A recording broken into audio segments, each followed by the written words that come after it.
Happy to have on for the first time on the Illini Inquirer Podcast. It's Katie Hultin, the Illini soccer coach. How's that feel, Katie, to hear that? I mean, I'm sure you've heard it a lot by now, but still, probably a little new for you. It is a little new, but it's kind of cool that I was here before because it doesn't sound like too foreign because I've coached here before. So it's, but it is pretty cool to hear it still. What was it about this job, outside of just being in the Big Ten, which I know you're very familiar with, but what attracted you to this job when it opened up? Oh, so many things. I think, one that I was familiar with Illinois, just the academic prowess and everything like that. But I think one of the main draws for me was Josh, just everything that he has done for athletics over the last 8 years or so, and his forward thinking and the direction he's wanting Illinois athletics to go in, and how we're already headed in that direction. Just felt really promising, and I wanted to be part of it. So he did a really great job of telling the story, but I've always just loved the people around Illinois. And, I always say these facilities are incredible, but it's the people around the stuff that makes it special. And I think Illinois has some pretty special people. I do want to ask you about those facilities. Josh made a huge investment in both soccer and track and field with that facility, which wasn't here when you were an assistant, of course. So in this revenue sharing era, Katie, like how important, what is the impact of a facility like that? Oh, it's huge. And I think it's not even the revenue share piece. It's just the generation itself. Like the generation that we're recruiting, they like the shiny stuff. And, it's no offense to them. It just is fact. And they really like the beautiful facilities, and it's easier for us to recruit when it comes to that. And we're competing against some pretty big time programs, but I think we have easily one of the best facilities in the country, definitely in the Big Ten. You had great success at Grand Valley State. Obviously, why Josh was really interested in you, and of course, with your Big Ten background as an assistant as well. But what'd you learn in those 3 years at Grand Valley, leading a program to success? I mean, that's the great opportunity about being a head coach, right? At that level, is you get to learn about yourself. So, what did you learn about yourself in that time? I honestly think I've learned so much on every stop, right? At every stop. I think at University of Michigan, when I was there as the associate head coach, that was a massive time for learning. And it was during COVID, and there was just so much. But I think at Grand Valley, as a first-time head coach there, it was managing expectations and figuring out what and how to communicate with our athletes in the time of need. So, we're losing 2-0. Like, they don't need to be ripped a new one at halftime. They need to be, given a little bit of belief, because that's how they function. That's how they're going to respond better. And so just understanding how our athletes work a little bit more, and understanding how I can impact that in certain moments. But, and then just the little things, like what's it going to take to win consistently week in and week out. And it's exhausting, but it is a lot of fun to figure that part out. That's true. What do you like about that process? I'm so ultra competitive. It's the problem solving piece of it, the tactics side of it. And then it's what are the littlest details that we can take care of in 1 week that might solve some really big problems that we're facing in the next week. So, I always tell our athletes, like, some of my greatest ideas come to me at 3 a.m. Like, my brain doesn't stop. And I love that part of season. Yeah. You coach under Janet Rayfield, who led the program. It's pretty amazing. For 23 of its 28 years of existence, Katie, she obviously made such an impact here. What did you learn from her in your 2 years? You said you learned at every stop. What did you learn from Janet in her 2 years? Yeah, Janet, she's such a conscientious coach, right? Like, just analytical, thoughtful, a processor. I'm a little more like just fast-paced thinker, and so number one is how to work with just different types of people. I learned a lot from her in that regard, but she was so tech savvy that I think I really tapped into my tech savviness in analytics and video and film breakdown. I feel like I've always been tech savvy, but she really tapped into that even more. And it's really elevated, I think, my ability in the coaching world on the, technical side of it. I think there's just so much technology that goes into our sport that I'm able to tap into it on a regular. And I think I give a lot of credit to Janet for that. At the same time, you were brought to change the program, right? So how do you go? What's your approach to doing that? Yeah, good question. Janet left this place in such a great spot. The culture that, she worked for day in and day out here for 23 years. She did a phenomenal job. And so we have a really great culture. We're going to continue to evolve that over time. And I think the biggest thing that we need going forward is just that grittiness, ultra competitive athlete. And we don't need just 5 of them. We need 28 of them out on the field. And so we want to be able to play 90 minutes of soccer every game with a relentless attitude. And so I think for us, it's recruiting that type of talent, recruiting some of the best talent in the country, and then making sure that every day we're training with that grittiness and ultra competitive attitude so that we're ready for anything and everything that's thrown at us in when a game comes. After that answer, I think I know what your next answer is going to be, but how would you describe yourself as a coach? If I asked some of your players right now, what would they say? They're going to say I'm a lot different, like not in a game setting. I am ultra competitive, especially when, a game's on the line. But I would say I'm really detail oriented. They would say I'm really detail oriented, and I like to teach. So I'll challenge them to think. I'm not going to give them the answer. So we do a lot of thinking, a lot of analyzing, a lot of video to just try to get them to learn the game and be able to adapt to whatever's coming their way in a game so that we're not having to give them the answers all the time. Katie, you mentioned your time in Michigan. You also were at Oregon, which wasn't a Big Ten program then, but is now. What's it take to contend in the Big Ten in this conference? Yeah, I think the Big Ten is the best conference in the country for women's soccer for a lot of reasons. But I think a big piece of it is we need to compete against the established programs, the UCLA, the USC, the Penn States.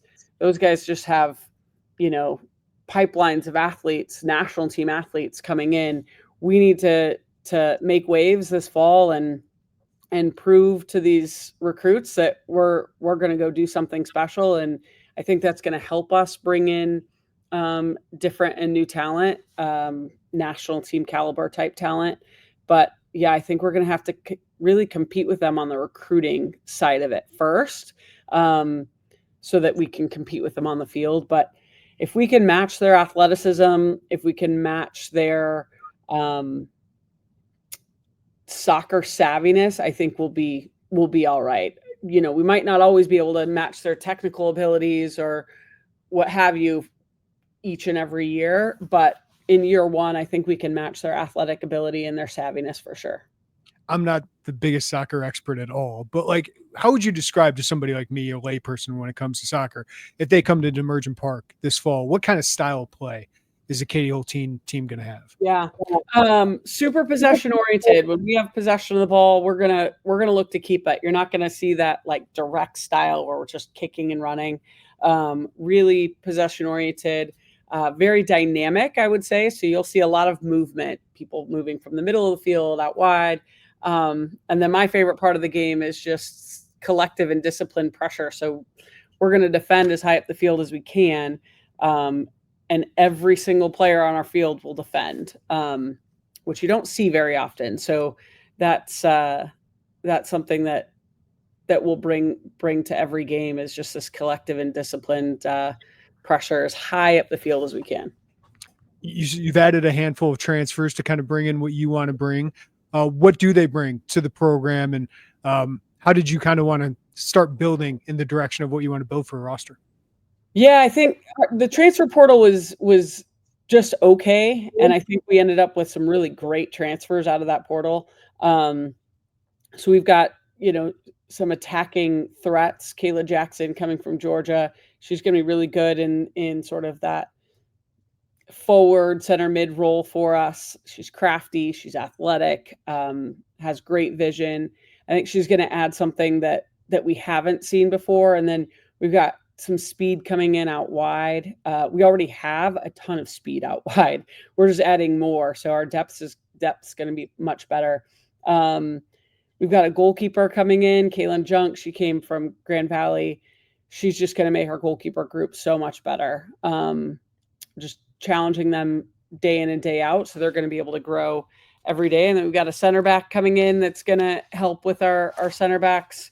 So yeah, I think we got a good mix of transfers that are going to be impactful right away and definitely help us get better every day. And then we've got a ton of freshmen coming in. So that'll be fun as well. What's that like with a ton of freshmen on a new roster, kind of a new era, right? Yeah, I think it's a good thing. A lot of people would kind of, bat their eyes at how many freshmen we have coming in, but I think it's a good thing for us because they don't really know what they're getting themselves into, and we get to start fresh with them. They're all really great people, and that's the first thing that we care about, is that they're really great people. So they're all here. They're all working hard right now with strength and conditioning, and I think they'll be ready to go come August. Of the returning players you've had, like what's that been like? How have they adapted to you? What have you learned from them? They're awesome. I've walked into a lot of programs that were not so awesome when we walked in. This group of individuals, they are incredible people. So fun to coach. They want to learn. They want to be great. They don't want a rebuilding year. Like, they're hungry to win. They know how close they are to winning, like winning big. So yeah, they're so eager, and just, they love the game. They're all kind of soccer junkies. They love being on the field. They played all summer. So yeah, they've been incredible, and I couldn't have asked for a better group of people to walk into.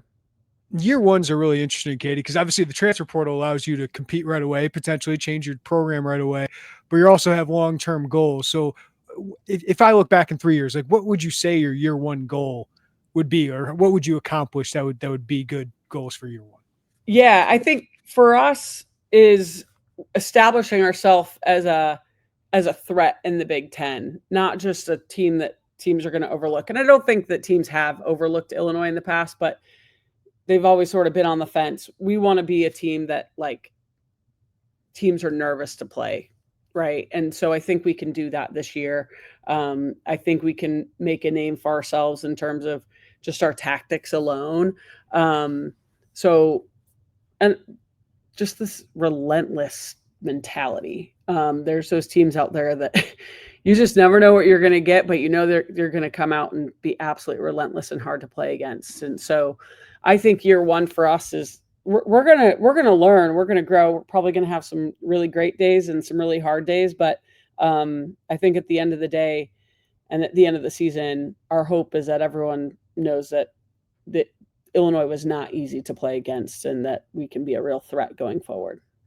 We know how popular this sport is, especially youth sports. Soccer is in this country, but we know how popular women's soccer is. What do you think Illini soccer can be? What can the sport be at the University of Illinois? I think it can be huge, especially with our international population at the university. I think we can really pull those students in. Not only that, but the international population within the community. It's a really diverse. Champaign-Urbana is very diverse, so I think we can really pull that in. The kids in the community are really who we want at every game. And our camps were really big this summer, and so we're hoping to get a good draw from them as well. So we'll push that on the marketing front with the kids and also just the community itself. But I think we can make waves. And what's the season? What's it going to be like, that first game for you to walk out as a Big Ten head coach? I don't know. I think it's going to be rewarding. I think there's going to be some nerves. But like, I don't know. I've been coaching for so long that it's not like I ended up here kind of by mistake. Like it's taken a long time to get to this point, and this has sort of been a goal of mine for a long time. So I think it's just one of those, like, I belong here. This will be fun. When did you have that? When did you get that confidence?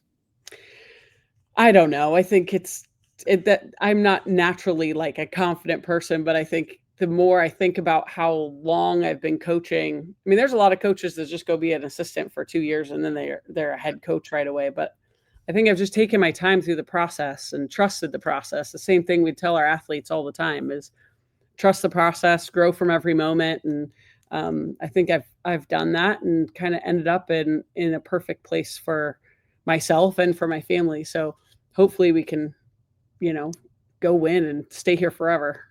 Was that deliberate to go slow? I mean, probably could have jumped at a job earlier in your career, or was that just the way it came out? It was just sort of the way it came out. But I do remember when I was at University of Michigan, I got a lot of phone calls and by ADs and whatever. And I just had a taste of winning, like, and being really successful, like Elite Eight, Big Ten championship, that kind of thing. And it was sort of in that moment that I was like, I love winning way too much to just go to any other school just to be a head coach. I want to go somewhere that we can win. And so that Grand Valley called. I never thought I'd go D2. But they kind of checked all the boxes, and that was fun. Made it to a couple Elite Eights there too. And so I think this is another step for me to, like, we can go win, and we can go win big in the Big Ten with the sort of the investment that athletics is making and everything like that. So I don't know if it definitely wasn't intentional to take my time, but I just loved learning through the whole process, and I enjoyed every step along the way. And I just knew that I wanted to go somewhere where winning was a standard. And so took my time to find the right place there. So the last one I have for you, Katie, just because I find this fascinating. You mentioned Josh in what he meant for you in the process. I mean, what did you need to hear from him to take the job? Because obviously, you're interested in the job right away. It's a Big Ten job, but what did you need to hear from him to know that it was the place that had the resources, that had the commitment to winning? Investment. I think so many schools out there are solely investing in their revenue generating sports, right? And he said to me he wants to invest in women's soccer to be a national championship caliber team, which means that takes an investment. And so that went a long ways for me, like, to have an athletic department that is willing to invest in their Olympic sports like that. So that was a big piece of it. And he's just a really awesome guy too. Just such a good leader, forward thinking. So pretty easy to follow, not only him, but his whole staff, Sarah Burton, Marty Kaufman, they've all just been so phenomenal. So it was I was hesitant at first, like when I first got the call, and then it kind of became a no-brainer after getting to know them so well. Well, Katie Hultin, new era of Illinois soccer starts in August. You host UIC August 14th. You get Marquette for the exhibition on August 7th. I know people are excited about it. So thanks for letting us get to know a little bit more about you, and hopefully people come out to Demerjen Park later this fall. Yeah, come on out. Can't wait.